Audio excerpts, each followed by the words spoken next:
एक मासूम बच्ची की गुमशुदगी और हत्यारे का फैला झूठ, पुलिस की भयानक लापरवाही और ताला तोड़ने के बाद सच का खौफनाक खुलासा। दरिंदे हरविंदर सिंह का कबूलनामा, क्या मिलेगा इंसाफ? नमस्कार दोस्तों, मेरा नाम है साहिल और आप देख रहे हैं केसबुक। साल 2025, तारीख 22 नवंबर। पंजाब के जलंधर की एक शांत सोसाइटी, पारस स्टेट। यह वो जगह थी जहाँ लोग सुरक्षित का यकीन करते थे, लेकिन उसी दिन उस यकीन का गोला घोट दिया।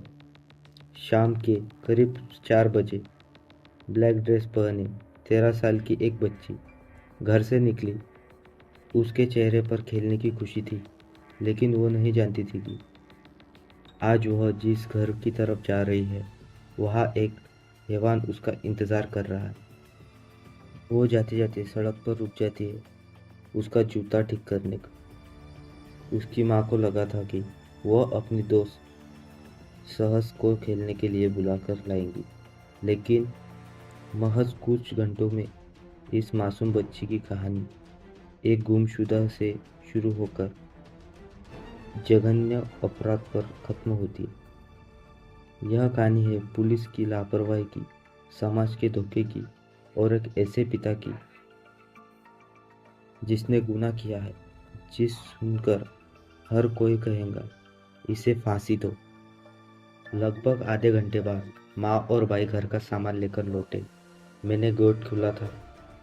घर की लाइटें जल रही थी, लेकिन बच्ची घर पर नहीं थी। माँ ने तुरंत अपने बेटे को सहस के घर पता करने भेजा और यहीं से शुरू हुआ पहला भयानक झूठ।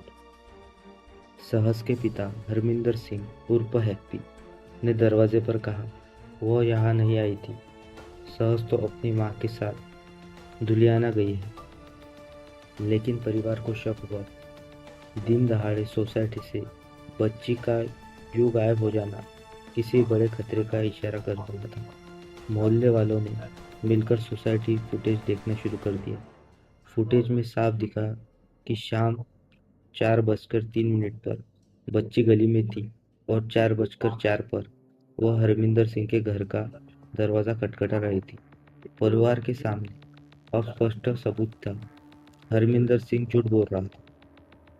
पुलिस की लापरवाही थी।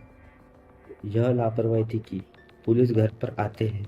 परिवार ने तुरंत पुलिस से मिसिंग कंप्लेंट फाइल की और हरमिंदर सिंह के घर की तलाशी करने को कहा।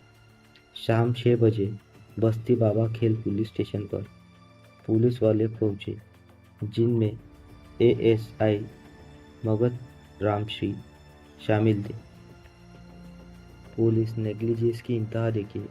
बच्ची की मां ने मीडिया को बताया कि इन्वेस्टिगेशन में नाम पर एएसआई ने मगन राम ने सिर्फ आस पड़ोस से पूछताछ की। उन्होंने सबूत वाले घर की तलाशी नहीं लेने को कहा, लेकिन बच्ची की मां मीडिया को कहती रही कि पुलिस हरमिंदर सिंह के घर तो गई थी, लेकिन वहां बैठकर चाय पानी किया जा रहा था। जब बच्ची की मां ने जोर देकर कहा, घर की तलाशी लीजिए, तब खानापूर्ति करते हुए पुलिस ने कमरे को अलमारी को खोलकर देख लिया और कह दिया कि आपकी बेटी यहाँ नहीं है। जरा सोचिए, पुलिस अलमारी के अंदर बच्ची को खोज रही थी, लेकिन उस बाथरूम को किसी ने नहीं चेक किया जिस पर ताला लगा था। इस लापरवाही ने बच्ची की जान बचाने की आखिरी 1% उम्मीद को भी खत्म कर दिया था। लेकिन अभी तक 10 बज चुके थे। बच्चों को गायब हुए 6 घंटे से ज्यादा हो गया था।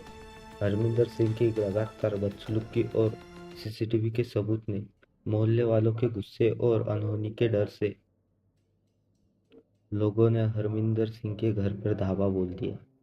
वहाँ एक छोटा सा सिंगल स्टोरी घर था। उन्होंने घर कमरा देखा, लेकिन बच्ची नहीं मिली। फिर सबका शक गया मेन गेट के ताले लगे बाथरूम पर। भीड़ ने मिलकर ताला तोड़ दिया और जो मंजर सामने आया उसने सबके होश उड़ा दिए। बाथरूम के फर्श पर वह मासूम बच्ची बेजान पड़ी थी। उसका चेहरा लाल था और सबसे हैरानी वाली बात, उसके मुंह में कपड़ा था। यह यह हशरत जिसने भी देखा उसका सब्र टूट गया। गुस्सा और दर्द एक साथ फूट पड़ा। मोहल्ले वालों ने हरमिंदर सिंह को घसीटकर बाहर निकाला और पीटना शुरू कर दिया। उन्होंने सिर्फ उसे मार मार कर बेदम कर दिया, बल्कि आग के हवाले करने की कोशिश की। लेकिन मौके पर पहुंची पुलिस ने किसी तरह घायल हरमिंदर को भीड़ से बचाकर सिविल हॉस्पिटल में भर्ती कराया। हरमिंदर सिंह उर्फ हैप्पी लगभग 50 साल का था।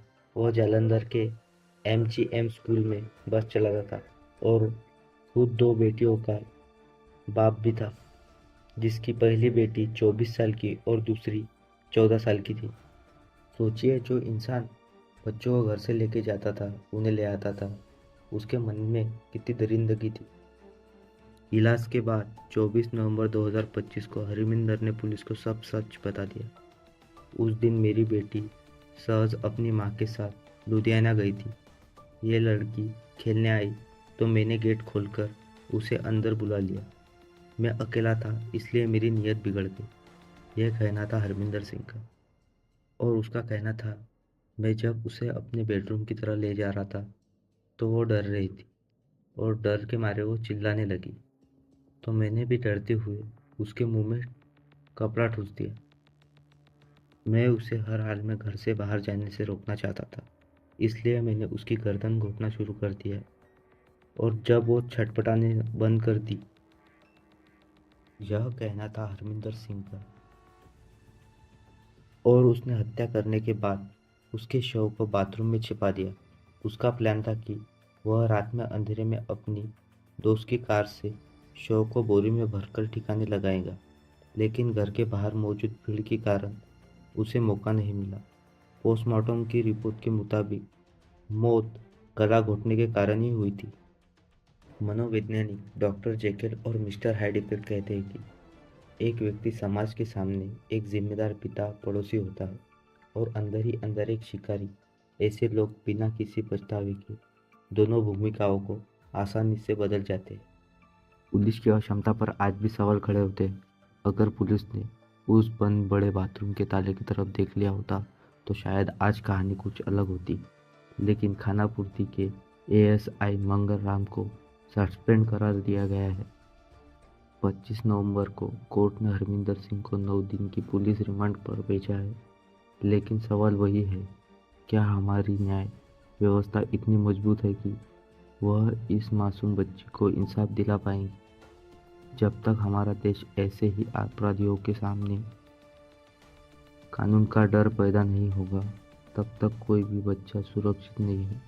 तब तक के लिए बने रहिए। हमारा चैनल केस बुक लगातार इन कहानियों को इसलिए सामने ला रहा है कि ताकि लोग जागरूकता लाए और अपराधी अपने अंजाम तक ना पहुंचे। इस मासूम के लिए अपनी आवाज़ उठाइए और कमेंट में जस्टिस फॉर जलंधर गर्ल जरूर लिखिए।